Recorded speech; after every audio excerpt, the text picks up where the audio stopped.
we've already broke down so many barriers this year, and like I just don't see why we can't keep going. Like I think it's obvious to say that like this team is special and it's different, and I just don't want to let that stat of winning only 1 out of the last 20, or I don't want anything prior to this year and this team to get in the way of what's coming this weekend. Like I don't even want that to be a thought. Like it's any given Saturday, any given year. So like anything that happened before this, honestly, like should be irrelevant.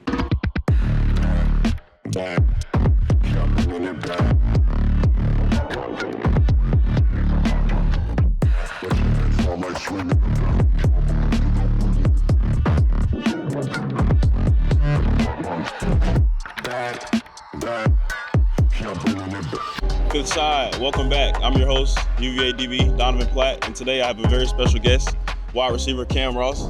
How you doing today, man? I'm doing well, man. Good, Appreciate you having me. Oh yeah, Finally, sure. I get the invite. Yeah, I've been having a bunch of people, so I definitely had to get some offensive guys on. I've had Terrell on earlier, but it's good to have another receiver on. Yeah, and somebody I compete with on a daily basis in practice, and always good competing against you for sure, for sure. So obviously, UVA football has had a great season thus far. We've been able to shock a lot of people. Obviously, it's not a shock to us. We knew that if we stayed disciplined and committed to the plan, that this is how it would be all along. But just tell me about how it's been, competing and executing on a high level thus far. Now, I would say, like, I think the most beautiful thing about it is, knowing, the narrative that we were up against. And, I know you came in the summer, but, I was here in January and just kind of, like, really starting from the top of the year and then to kind of just be able to sit back right now, like, towards the end of the year in November and look back at just, all the different segments of the year, how we go through spring and, spring ball and then summer and then fall camp, like, and throughout that, like, it's so much opportunity to, bond, get close with your team, be able to just, like, be able to form your culture and identity. So to see us do that and then actually, season comes, actually execute, see some results that we want to start reaping the benefits of the work. And to be able to sit in this position now and kind of look back on it and reflect on it, like that's probably what I'm most proud of, honestly, just of this team and of the staff and like other players that like really bought into what we're trying to do. Right, exactly, and that's what it's taken, complete buy-in from the head coach all the way down to the janitors, really. Really, and having everybody in the building bought in and understanding, the goal, and go from TLC to CLT, and kind of like Coach E said, like. People thought it was corny at first, but now it's coming to fruition. And if we do what we're supposed to do this week, then it'll really be real. Exactly. That's for sure. And I think the main thing was just like not getting caught up in prior results or prior seasons. That's why how he said the other day, like only thing that mattered was 2025. Right. Like it was not about how close prior teams came or how good or bad teams were. Like it was about what we do this year that defines this team. So I think, man, like the buy-in in this building, like you said, top down, like cafeteria staff, training staff, equipment staff, strength staff, academic support, like the way they be dapping us up, before we go to game prep. Like I think all that plays a role, man. It's like, and it's huge. And when we do what we want to do, like we definitely have everybody in this building and kind of in our little vicinity, like to thank. For sure, and it's a mindset, and like you said, it takes everybody. It takes a whole village, as people say. So, you've had a great season thus far in terms of having explosive plays, being able to dominate both in the return game, kick return, punt return, and on offense in terms of jet sweeps and stuff like that. Tell me about what you think is your most impressive aspect of your game. Yeah, I mean, obviously on offense, like you just want to punch the ball in the end zone. However we do it, we do it. I think a huge thing for me was definitely trying to make an impact on special teams. Coaches emphasize it a lot. And, just as a player, like the older you get, that you can't really be one-dimensional. Right. And so you always just kind of want to, after you kind of solidify your role on offense or defense, wherever you are, like you always want to find your role on special teams. And, growing up has always been returning for me. Like I was never like a cover guy or I was never assigned to those roles. I was, able to possess the ball and do something with it. So I think the big thing for me was really just one, like taking care of the football. That's one of our keys to victory. and then 2, just trying to create some momentum, man. Like like when you're about to break something, like you hear, especially when you're at home, like you hear the pop in the stadium, and like how much it means to the game. And so really for me, it was just getting in where I could fit in, whether it's special teams or offense. Like, you know, when you're on a good team, all you want to do is contribute in any way possible. Like, you just want to be able to say that you had something to do with that success and that win. So for me, whether it's on offense or returning kicks on punt or kick return, it was just trying to just create positive plays no matter what. For sure. And it's funny you say that. So you talk about how you feel like you established yourself in college on offense first. So, and you know, a lot of coaches preach that, you know, special teams is the way to see the field early. So tell me more about that, like that dynamic in terms of how you feel like you were able to establish yourself on offense. Yeah, because it's crazy because, like in high school, I did kick return, but I never did punt return. And when I got to college, I was able and fortunate enough to start my freshman year, but I was at receiver. Like I wasn't back there on punt return. I was second string on punt return, behind like a older vet guy, and then kick return again. I was, you know, the second behind another like older vet guy. So I didn't really get a lot of experience with the special teams returning aspect till honestly like maybe a couple seasons ago. And as far as punt return, really this year is my first time like actually doing punt return this consistently. Wow. And I think what came with that was just a lot of practice, like a heck of a lot of reps, and that in itself just builds the confidence to. Because punt return is a little bit more different than kick return. It's different. It's way different. And so like for it to be my first year doing it, and just knowing like, you know, the type of environments we'll be playing at and the level that we'll be playing at, like, I mean, for me, anytime I go back there, like, I feel like I got the team in my hands. I feel like I got the game and the team in my hands, and, like, I just want to take care of it. It's like a prized possession. So, yeah, it's just funny you asked that because, I had a whole lot of offense experience starting my college career, but special teams didn't really come till, you know, more recently. And but I've taken it with a lot of pride. Like, it's something that I want to do, something that I desire to do going forward. And so, you know, I put it on my shoulders, honestly. For sure. And like you said, you got to be a different breed to be back there at punt return. I don't people realize how scary it is to have that ball coming. You know, you playing against ACC kickers, punters who, and then Sparky, you blessed or not to go against him in the game. But like it's scary. It really is. Like people running at you full speed. You got to be able to block that out at least for a couple of seconds so you can field the ball and, you know, take care of the football, as Coach Gaither says. And that's something that, you know, it takes talent, it takes skill, and especially for you being your first year doing that. I didn't know that. It's crazy. But like you said though, like, and I'll say what helps me a lot is, I mean, I catch off the best punter in the ACC every day. So like getting work off Sparky every day, especially like Tuesdays and stuff when we go full punt reps, like that honestly helps me. Like just catching it off of him, and you know we're a night game type of team. Indeed. So that's another factor. Seeing it in the air. Exactly. So at this point of the year, you know, when we practice, it's like nighttime for the most time. So that's like the most realistic type of look and reps that I could get. Honestly, just catching off of him and catching in the type of environment that I'd be catching him, you know, most of the time, and then just like trusting the guys on that R&B team, and just trusting everybody's gonna do their part. So for me, like, I just want to sit back there comfortably poised and just catch the ball, honestly. For sure. So tell me about Coach Kitch's offense. How do you think that's allowed you to dominate and you come into your role, you know, here at UVA? Yeah. I mean, one thing about Coach Kitch, like, he has a good way of evaluating talent. He evaluates, like, what you do well, what you don't do so well, and I think he works around that. And I think that's what makes a great offensive coordinator. I think that's what makes him a great offensive coordinator. Like, you know, he sees who needs to get the ball, and like he'll scheme it up that way. Like he doesn't hide from trying to get you the ball. You know, his goals are our goals, like, and vice versa. Like, we want to move the ball down the field and we want to score points. So, however the best way to do that is, that's how he's going to draw it up. You know, there's no personal agendas and no biases. Like, and that's the thing about this offense. We've been able to like just squirt it around to a whole bunch of different guys. You know, which is a testament to the type of personnel that we have, but also just a, you know, testament to him and Chandler, and just the way we're able to spread the ball around and just kind of be versatile between the pass game and the run game. So yeah, but I mean, you know, we want to be explosive. We want to be fast. I think that's probably, you know, out of fit, I would say that's probably, you know, we try to harp them on all, obviously, but, you know, being fast is like a real thing for us. It like, is.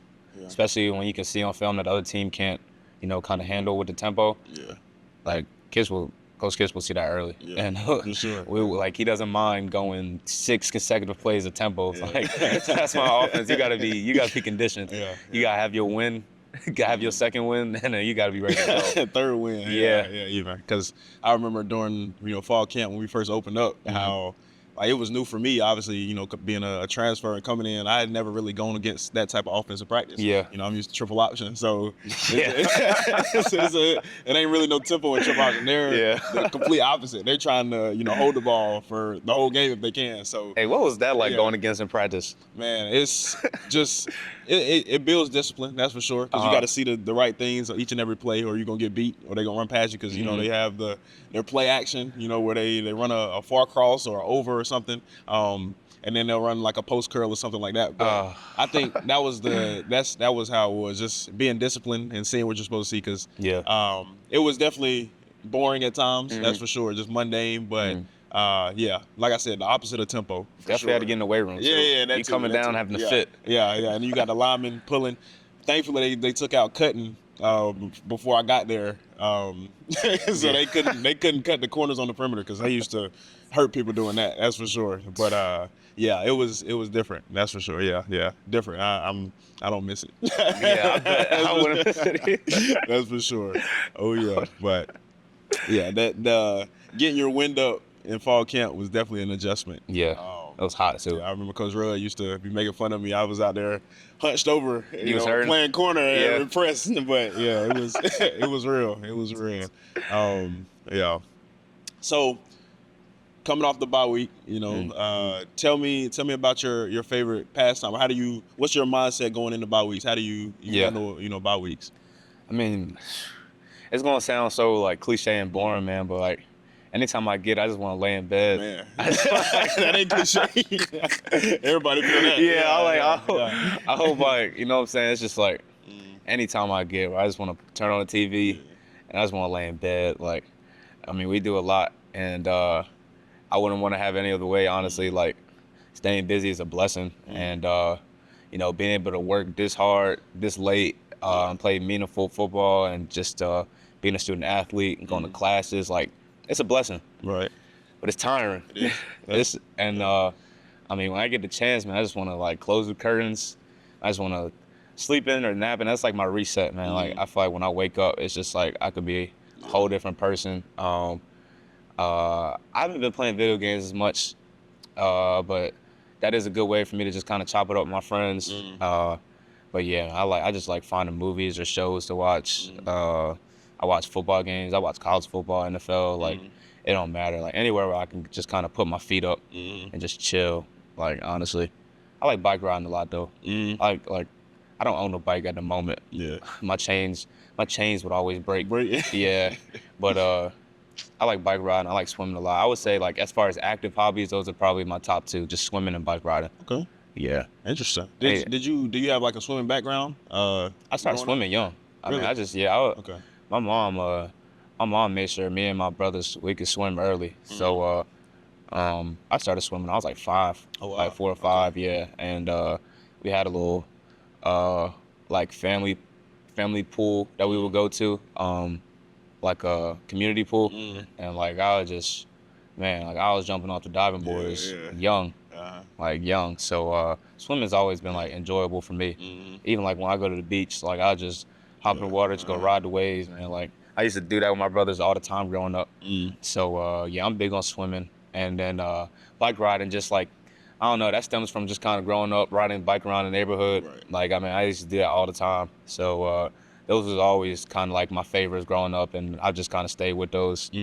That's what's up. That's what's up. So coming to the end of the bye week, you know, Coach Elliott has had a unitive, you know, message for the team. What would you say is his main thing for the offense, and then just, you know, receiver group, and as it comes to, you know, coming up off the bye week, and then also finishing the season strong like we want? Yeah, I'll say what it's been every week, honestly. Just championship caliber execution. You know, I feel like I've heard that so many times. But it's true though. It's honestly true. Like, it's crazy because, man, I was thinking this morning, like, just kind of just thinking about the game, and I'm just like, man, like, especially with like y'all boys on defense been playing y'all tails off, and I'm just like, I was just thinking about the game, and I'm just like, it doesn't have to be close. And like I say that to the guys all the time, like, I'm like it doesn't have to. As much as like the games get built up, and as much as, you know, the hype gets kind of, I'm just like, man, like, it don't gotta be no close game. It doesn't have to be a nail biter. You know, as many of those that we've been in,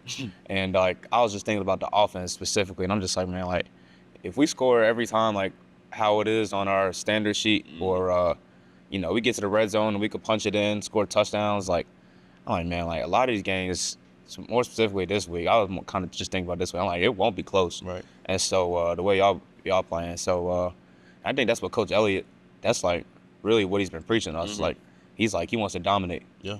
And like, you can kind of just hear it or go through one ear out the other, or like you could really like feel it, like, and see where he's coming from. Like we don't want to, even if obviously win is the result, but why not dominate and just make the margin of victory way larger than what people expected, or, you know, like, so it's what we talked about last week. It's just simple. Like, it could all be so simple. Yeah. And it's not easy. It's not simple. easy, but it's the plan could be simple. And it's like, at the end of the day, like, sometimes you just gotta go do it. Like, don't think about no external circumstances. Don't think about anything else. Like, just play football. If offense can score and defense gets stops, you'll win. And so I think that's what they mean by keep it simple. And like, you know, that's marinated on my mind for the past couple weeks, honestly. So I would say that's kind of like my biggest mindset going into this week, honestly. And that's what he's been saying to the offense the whole time. Right. Yeah. Just leaving no doubt. You know, in the history of this game, obviously, you know, we've only won once out of the past, you know, 20 meetings, and that's just insane. Unacceptable. You know, it's not the standard that we want to uphold here, obviously. And it's something that you know, we have the agency to change, and I think that's something that, you know, we've took in full force this week, and then also over the bye week. And that's what we got to do. We got to go out there and do what we're supposed to do, and you know, like I said, leave no doubt, and don't have it even a question in their mind, you know, who the better team is and who dominated. So, for sure. I think this is the team to do it too. Yeah. We've already broke down so many barriers this year, and like, I just don't see why we can't keep going. Like, I think it's obvious to say that like this team is special and it's different, and you know, I just don't want to let, you know, that stat of winning only one out of the last 20, or I don't want anything prior to this year and this team to get in the way of, you know, what's coming this weekend. Like, I don't even want that to be a thought. Like, it's any given Saturday, any given year. So like, anything that happened before this, honestly, like, should be irrelevant, and it is irrelevant to me, honestly. Like, I wasn't even thinking about this rivalry this time last year. So like, you know, I'm not even too worried about all that. Like, I feel like this week's a whole new ball game. It is one game at a time. Yeah, that's all. It's a rivalry, which is cool, you know, and all the emotions that come with it. From the exterior, but at the end of the day, it's football. It's football. You know, you line up. It's what we do each and every week. And like, when you're in that field, man, it's different. Like, when you're really like in the field, and like, you know, like, they're lining up, and like, you just kind of like, when you just in that moment, man, it's like so surreal, so special. Like, you're not thinking about nothing else. Like, you're not thinking like, oh, this is a rivalry, or you're not thinking about nobody in the stands. You just like, you're just playing ball, man. Like, that's why you gotta love this game. Yep, that's what you've been doing since a kid. So that's the fun part. For sure. Yeah, and the fun is in the winning. Fun is in the winning, for sure. Oh yeah. So, you know, pivoting to your upbringing, you know, your football upbringing. When did you start playing football? I started playing around 8. Okay. I had 2 older brothers. They're pretty older. You know, my oldest one is 9 years older than me, and the middle one's 7 years older than me. So they were 2 years apart. So they were always like pretty close. They used to, you know, play on the same teams, and you know, watching them was really like my biggest inspiration. Like, kind of, you know, me being introduced to football as they were, you know, doing the stuff that like I'm doing now. Like, they both went to University of Maryland, and like, my oldest one that popped it off, you know, he wasn't heavily recruited, but he had a few good ones, and Maryland was it was pretty close to home, and he liked it, thought it'd be a good fit, and so he made that move, and then the second brother, my middle brother, 2 years later, he made the same move, wanted to commit to Maryland. So it was cool to kind of go to the games and be able to see them both playing. They were on different sides of the ball, but just them being on the same team, they sharing an apartment together, like they were like real close knit, and then me just kind of seeing all that going up through like Little League and everything, like that's what kind of put the spark in me, going to my Little League games to like just play hard, and it gave me my aspirations to make it to the Division I level. Honestly, like at that point, like just didn't want to be the third brother, just the odd man out. Right. So I was always dreaming to make it to this level, honestly, and it stemmed from them. Yeah. Would you say you're the best athlete in the family, or do they got you beat? I would say that. I honestly would say that. I think I'm. It's crazy. They gonna see this. They gonna see this. Yo, it's crazy because like my middle brother's pretty athletic, man. Like he coming out of high school, like he was pretty highly recruited. Like he has some bags now. Like he has some heavy hitters, and he ran a 4.3. He jumped to 40. Like he was athletic. He played DB. Okay. Yeah, like he was athletic. I just feel like, I don't know. I feel like their college self against my college self. I'm just taking me. I'm just taking me. But so you say right now you round them up, or prime Cam Ross versus prime your brother. You round them up? Yeah. Okay. Yeah. All right. I think so. Okay. It ain't just about all the athleticism stuff. No, I got him. Yeah. I got him. But nah, them boys, they did their thing, man, and like those was like who I looked up to for real growing up. So and it was crazy because their coach at Maryland, he ended up coming around and recruited me when I came up out of high school. Okay. Because he coached at UConn and he coached at Maryland. Then he went back to UConn. Okay. And so when I was growing up through high school, he was at UConn and recruited me, and it was kind of like a full circle moment because like I met them when I was like 8 or 9, and to be 17 and to kind of get recruited by him again and his staff, and then just like felt familiar and I was comfortable, and so that was like really one of my main factors of going up to UConn, like somewhere where I knew I would be taken care of. Like he knew my family, like he sat in my living room before, had dinner with me and my family before, like when I was young. So like I knew somewhere I could, if I worked hard, that I could play early, and that's kind of what led to my decision going up north for my undergrad. Right. Okay. And so before we get into your college career thus far, tell me about high school, because I did some research. I seen you went to one of the powerhouses in really the country, St. John's, and if I'm not mistaken, you had some dudes on that roster, in the receiving corps when you were there. So tell me about that experience at St. John's. Yeah, I mean, that was definitely one of my best decisions I've made in life so far.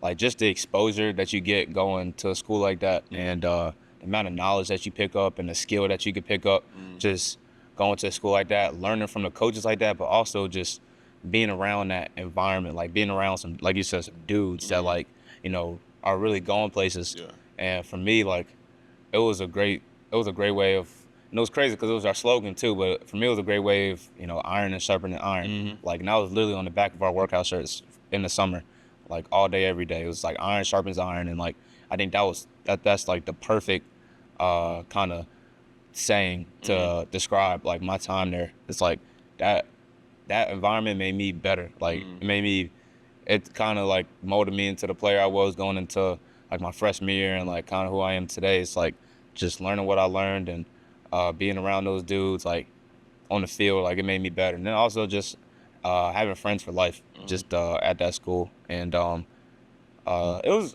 was a kind of, it wasn't a difficult transition, but it was different. Like I grew up in Delaware, and my grandmother had lived in DC. She had lived like 8 minutes from St. John's. So what I did was just kind of move in with my grandmother for like those years, and kind of left like, you know, my my upbringing in Delaware behind for those couple years, because I was just really like I was really trying to get exposure. Like, man, that was like one thing on my mind, and I was like trying to get trying to get an offer, like trying to go D1. So that was like a move I felt like I had to make, and you know, I don't regret it for the world, honestly. I wasn't like heavily recruited out there. I had a few offers. Obviously, UConn was one of them, and that's just kind of what I went with. So yeah, I was always a little bit like underrated, as you would say, or just you know, just like I said, just not heavily recruited. But I mean, like just playing the teams that we played and having that experience, like man, I wouldn't take it back for the world. Right, for sure. So UConn was your first stop in your college journey, and then JMU. Tell me about, you know, those experiences and what your biggest takeaway from being at those two places is. Hey, I would say UConn, like we didn't really see as much success on the field as like we would have liked. I would have liked. Yeah, wins were just kind of hard to come by until like some of the later years, like a staff change that occurred, and but I mean, one thing I say about that is like, you know, like especially like your freshman year coming in with your freshman class, like man, those are some of like gonna be your closest friends, like just being in them dorms together and just kind of like seeing each other grow up, like those are still like my closest friends to this day. Like we in a group chat together, man, like we just talk a lot. Like I would say UConn, like just that like brotherhood that I built, like that's something that you can't take away, and that's like definitely the thing I miss about it. Like that just kind of goes into your undergrad experience, man. Like you just meet so many people there. Like if you're there for 4 years, like you meet so many people, build so many relationships. So that was like a big takeaway from there. And then JMU was a little bit different on the field, like you know, winning culture, winning tradition, and Great you know, head coach. Yeah, when you were there, and winning was the standard. Like winning was the standard. So we was able to see some success on the field. I was only there for a year. Again, I still met some great dudes, man. Like definitely left there with some brothers for life as well. But definitely just not as like close knit as maybe I was at times at UConn. But like the locker room was great. Like you could tell like what a winning culture looks like. You could tell, you know, they came from winning pedigree, and like the leadership was great, and you know, that was definitely a great experience to have as well. And then like transitioning here, I just feel like it's a mix of both, like just the best of both worlds. Like man, it's one of the closest locker rooms I've been in, honestly, and like it's special. Like you don't see that a lot. Like it's been no like nonsense. It's been no like animosity between each other. It just seems like everybody's just clicks, and you know, everybody can talk to anybody, and like it would be like it's nothing. And then just seeing that, and then kind of seeing how it translates to the field, and seeing like how everybody trusts each other on the field, and you know, believes in each other, and how close knit it is. And I bet you probably feel it on defense as well, just like with all the communicating that y'all have to do, and you know, defense talks a lot, and I just feel like, man, like it's special, and it's rare to come by. Like honestly, like when you got a locker room with like 18 to 23-year-old kids, like you just don't know what you're gonna get. Honestly, like you got egos sometimes, and you know, you got you know, like they say, cancers on the team, like guys who not playing that feel like they should be playing, or maybe you got guys who are playing and are doing really well, and maybe they're not the most you know, humble of guys, or sometimes like it's so many different ways to create friction in the locker room, and for us to have like none of that. Like that's special, man. Like that's special. It's definitely one of the most mature teams I've been on. So I would say this place, like, there's definitely a mix of both. Yeah, definitely. And not only that, but just all of the new pieces that we have that are able to do that. And it just shows Coach Elliott, his recruiting strategy, you know, it worked, you know, getting the right pieces, getting people that, you know, may not have been, you know, the highest recruited in terms of out of the portal or wherever they came from, but also, you know, have the right character, the right personality to come in and actually mesh, and you know, are not just, you know, chasing, you know, personal accolades, but actually want to, you know, have a cohesive team that can, you know, go far and, you know, shock a lot of people. So yeah, and that was one of the first things he said to me when I met with him on my visit. Like, you know, I just want to make sure you're a good dude for the locker room, and I just my main thing was trying to convince him that like you would have no problem with that. Like regardless of anything on the field, like you ain't never got to worry about me as like a locker room dude. Right. Like so you could just tell though that was like one of the most kind of important things to him. Like a priority of his is like he's trying to get a good man in here, like a good person in here in the locker room first and foremost. Right. Exactly. So pivoting to your why. Tell me about your why and what keeps you going on a daily basis. Amidst all of the circumstances and adversity that you face. Yeah, I mean, honestly, I would just say like obviously my family and everything, but I mean, honestly, I'll just say like this game just gives me so much purpose. Like this game has done so much for my life just already, and like I feel like I guess it's like a feeling of sometimes feeling like you want to give back and just just give the game your all, just because of like all the things the game has gave me. Like, I mean, man, if it wasn't for being here, like being a student athlete here, like I truly don't know what I'd be doing. And I think that in itself just shows me that like this is my purpose, and like as tired as you may be or as sore as your body may be, like I have trouble thinking to myself like what else would I rather be doing? Yeah.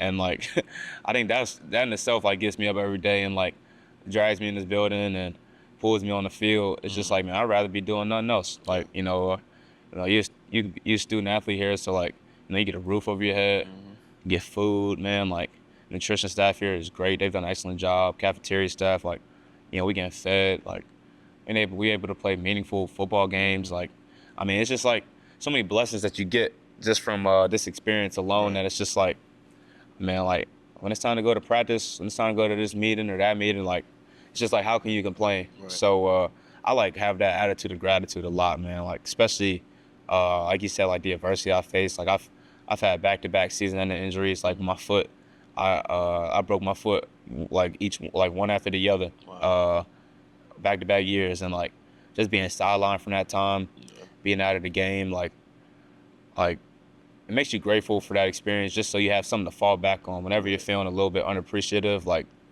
you have that experience to fall back on, like you know yourself that it could all be done tomorrow. So like why not attack today? Why not attack whatever you got going on? Like just attack with the utmost appreciation and the attitude and the effort.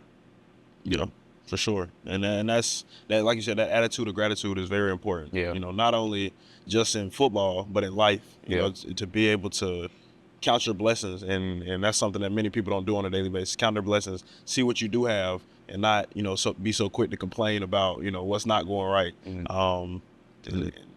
Just speaking from a spiritual sense, in my relationship with God, that's allowed me to be able to have him bless me with even more things. So exactly. It's very important for sure. Exactly. Mm-hmm.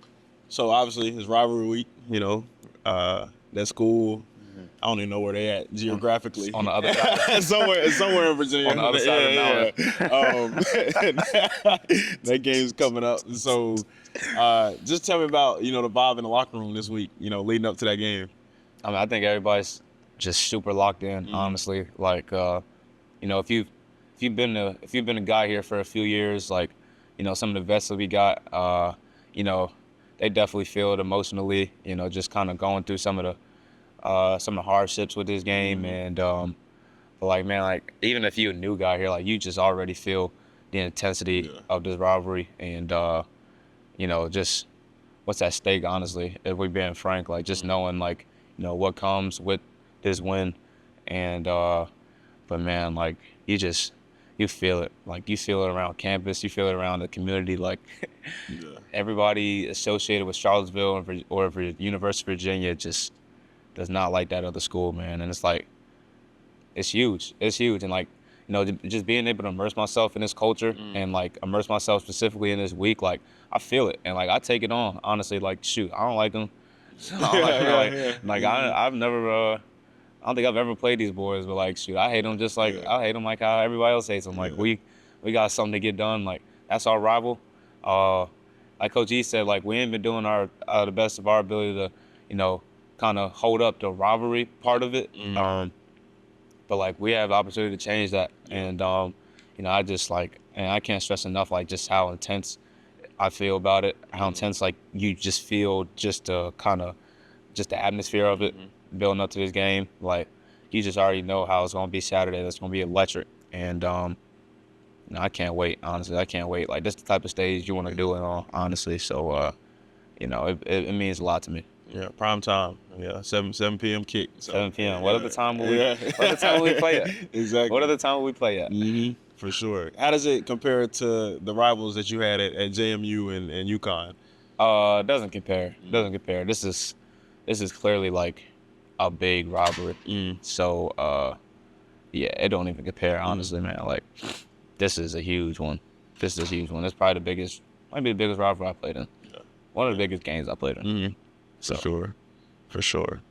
And then just talking about, you know, the preparation from the team. Have you seen it be different, or you know, what is the preparation like for the from the teams thus far this week? Yeah, no, I haven't seen nothing different, and that's just a testament to how we go and prepare every week. Like you see it, like every week is every game we trying to go 1-0. Right. So you know, ain't no different this week. We still trying to go 1-0, so we still gonna do what we have been doing to go 1-0, and like, you know, Coach G is big on that as well. Like, why change anything up? Like, don't change anything that's been working. And even the two games that we didn't have success with, like, regardless, our process is still the same, and it's still been the same after that. Like, we're still gonna practice hard. You know, we're gonna get it in. We're gonna get the mental preparation in, and on Saturday it's just about executing. So, yeah, this week is no different. Regardless of the external kind of things about it, like, we're still going to prepare and go through our daily processes. So, yeah, that's really about it. Yeah. And then just talking about, you know, bigger picture, you know, what comes with this win. Obviously, you know, the Commonwealth Classic trophy, but also, you know, the week after that, how would you say your mindset is on that? You know, obviously you want to, you know, focus on what's right in front of you, but how do you feel about that? I want it, man. Yeah. I want it so bad. Like, I used like, it's crazy. Like, I used to dream about, like, I've watched football for so long. Like, and man, like, this time of year, there's been plenty of times this time of year, like, man, I used to just be on my couch, like, just watching everybody, like, watching everybody go through that phase, like, you know, like, chasing that trophy, chasing that game. Like, and I used to, like, I love football, so I used to always be able to watch, like, as a fan, and just, like, be like, dang. And, like, man, like, that's why, like, I don't take none of these days for granted, because, like, I've wanted to be here so many days, like, just to play meaningful football, like, just to play for something, like, this late. And, like you said, we got to be one game at a time, but, like, man, like, I want these next two. I want this one first. I do, but, like, we know what comes with it, and it's, like, I guess the point, man, there's not even no point of, like, shining around it. Like, you know, you address the elephant in the room, like, we know, like, we win this, like, we got a chance to win the ACC as well. And, like, man, like, especially being your last year, like, you just want to empty the tank and just give that dream your all. Exactly. Regardless how things work out, like, you just want to be able to hang your hat that, like, you really, like, were in pursuit of something that you dreamed for and that, like, you've wanted your whole life, and you left no doubt.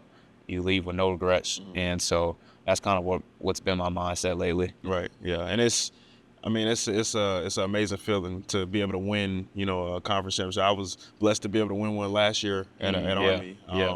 And it's just something that you can't compare anything to it. I mean, obviously it's not, you know, a natty, but at the same time, it's something that really shows that, wow, like, you were able to come in, work, and be better than everybody else in a conference, that, you know, and obviously the ACC is one of the, you know, top powerful conference, and it's something that, you know, you can't take lightly, and it causes you to, you know, have a little bit extra, you know, when you prepare for it. So that's for sure. Definitely. And, you know, also just takes Coach E's his dream and his vision, you know, to fruition. So, you know, we're the stories of being responsible of making that happen.